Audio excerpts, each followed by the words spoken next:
Hello everyone, and welcome back to the Majora's Mask Deep Dive series. In today's episode, we will be looking at the Pirate's Fortress within Great Bay.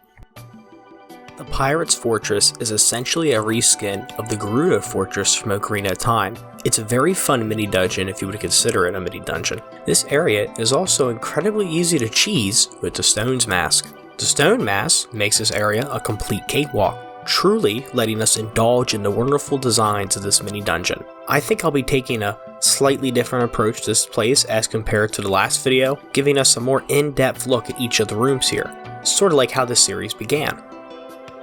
I think we should start here with the enemies that are encountered within this place, these being the bees, the Despero, the Shellblade, the Skullfish, the Spikes, and of course, the Gerudo Pirates. The hookshot is also found here, a returning item from Ocarina of Time, but with a much different look. The hookshot here is very comparable to the long shot from Ocarina of Time. With all that said, I think we should look at the neglected parts of the bay, as well as the fortress itself. The other side of the bay is pretty wide open. You can also see the mountains behind the Pirate's Fortress, as well as the giant gate they've installed. There's this whole wall scaling area I avoided in the last episode because I was too lazy to go up there. I also really couldn't remember what was up there, so I decided to go figure it out. The trek up there was much more of a hassle than the reward. First, I had to use the hookshot to get up there, so I did. It's not that hard. Well, then I saw that I needed the magic bean to get up here. And since you don't really use magic beans a whole lot in this game, I had to go back to the southern swamp to grab some. Well, after I did that and I used some water to make it grow, the stupid ass beanstalk pushed me off the ledge. Alright, no big deal, I'll just go back up.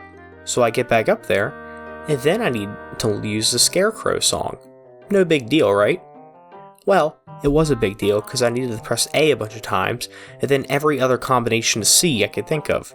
Well, that was fine until I tried every other combo I've ever used for the Scarecrow song. So then I had to go back to Clocktown, make a new Scarecrow song, and then finally get back to Great Bay. Okay, so I'm back at the top of the cliffside, and I'm playing the song, and I just hookshot it onto the Scarecrow. And there's nothing back there. I should have guessed. Yeah, this was a pretty serious disappointment. Maybe the unicorn fountain's back here. I was so disappointed that I even used a lens of truth to see if anything was hidden. And the only thing that was up here was one single recovery heart.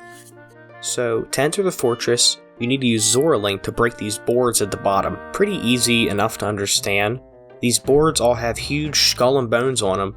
So, clearly to anybody, this just means that there's pirates. So you need to break the second farthest board from the little alcove we were just in, and then you fly in, and you'll jump right out of the cave, and then you'll see all these women on boats.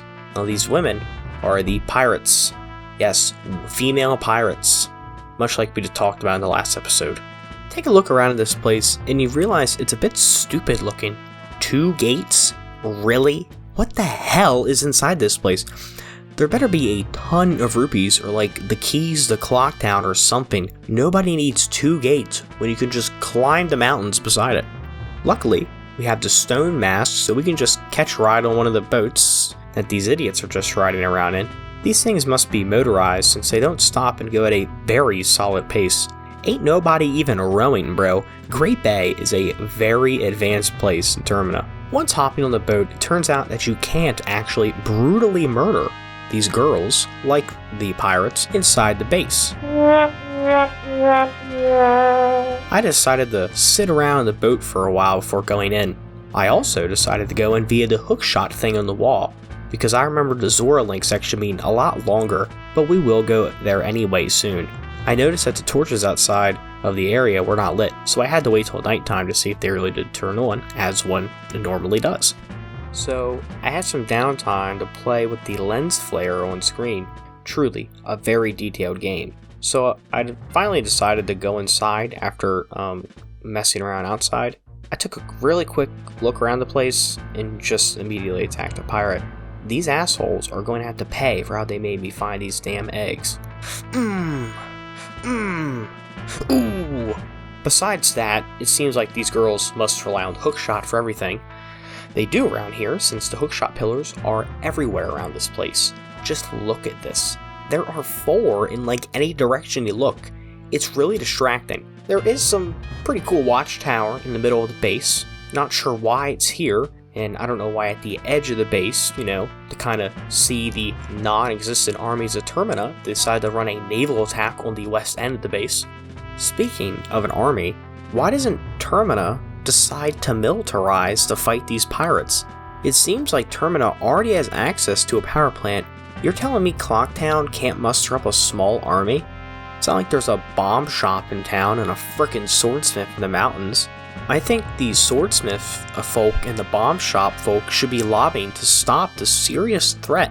Armed pirates just west of Clocktown. These pirates are heavily armed and could slaughter all of Clocktown if they decided to. The 4 guards in Termina are not going to stand a chance against these ladies. Besides that, the pirates' fortress is pretty open. Not open for business, however, since their gates always seem to be closed. Also, you're about to see how these girls just try to impale Link in the chest. Look at this. These people are violent criminals and should be sent back to the valley. But Joseph, this is a parallel dimension. They're not Gerudos, they're their own thing. Really, TV man? Well, look at this. A Gerudo emblem. If they really were not Gerudo, then who the hell are they branding themselves with the logo of the Gerudo? Just what I thought. So, I got kicked out, and well, I might as well do the other entrance on the other little deck area. And it's the end of the Zora Link section, so I might as well show you how you're supposed to enter this area. So you go in, and it's a block moving puzzle first. Easy enough. Somehow I still happen to struggle with this, but I got it pretty quick. There must be magma blocks under the grate here, and then there's a quote-unquote puzzle with the Zora fins. Pretty simple. This opens another grate that brings you up to another place. Now I failed here, and I decided to go back the way was going before. So I'm back, and I decided to attack some more pirates, then enter the base. The first mini-boss battle was pretty easy. Then I see where they keep the eggs. You do this 4 more times, then it's over. While I was out there, I noticed that there was a puddle on the ground, and it was only right here. Now, I didn't know why it was only right here, but it is. I did the challenge to get some more eggs a few more times, and I found one of these rooms has cannons, and a hookshot as well. There's another pirate fight, and then, it starts getting really repetitive. I walked around in a circle and took care of all the other stuff around the place. I also found a chest with 20 rupees on the roof here, which is pretty nice, but I have no need for rupees anymore, so who really cares? You also have to shoot a bee's nest inside one of the rooms where the captain is sitting. Her room is pretty basic, honestly. There's a couch, which I assume is supposed to be her throne. You'd think that they're pirates, they would have gotten a gold throne by now, but I guess all they can rummage through is couches in the Termina Field dump. I entered this place and decided to look around at all the cool stuff that the map designers threw in. Then I noticed something that just solidifies my theory from episode 1, that the pirates are Gerudos, and that Termina is just a faraway land within Hyrule. I think maybe the pirates are like a scouting party compared to the Gerudos in the Gerudo Valley, which would be like the main base. As you can see, there's a huge pirate banner on the wall, but there's also a very small Gerudo logo on the shelf. There was this pretty disgusting stew or something being cooked over this wood stove. I kept trying to see if I can get inside of it and if it could burn me, but I was unable to do such a thing. After this, I decided to go for this doorway I'd yet to see, and it just took me outside. Then I went for this other doorway and looked at the last egg. I also decided to ponder about these huge, giant gates here and visualize where this was in comparison to the outside. So I left the fortress and went to go look outside. I don't know why they don't just keep these gates open all the time. These are some pretty heavy gates, and they seem like a pain to open and close every time you want to send a scouting party out. Plus, if if the non-existent army of Termina decide to attack you, these pirates are very well trained in martial arts. So anybody really in this game besides the bosses don't really stand a chance against the pirates. I don't understand how they haven't just taken over Termina yet, because everyone else is a wuss. Either way, that's all I can really gather about the Pirate's Fortress. This was a pretty solid mini dungeon, and I do enjoy the slight connection to the Gerudo. You know, I kind of want to go back to my first review of this game and see what I said about it there. How about we go to the Joe Flashback Television. And if you get the Stone Mask earlier, you'll be invisible to pirates, making this game, part of the game, comically easy. In the footage that I'm playing now, you can just watch me walk through the Pirate's Fortress, just killing pirates left and right. In the Pirate's Fortress, you need to find 4 of Lulu's eggs, and with these eggs, you return them to the Marine Lab in the area of Great Bay. Also here you can get the hook shot, which is a pretty good item for the rest of the game. It's also required to enter the Great Bay temple and some parts of the next temple. Wow, I only spoke on it for 30 seconds. That review sucks.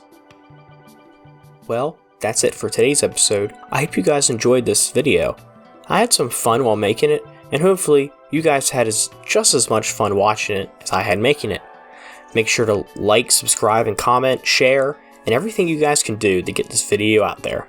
Thank you very much. I appreciate you guys.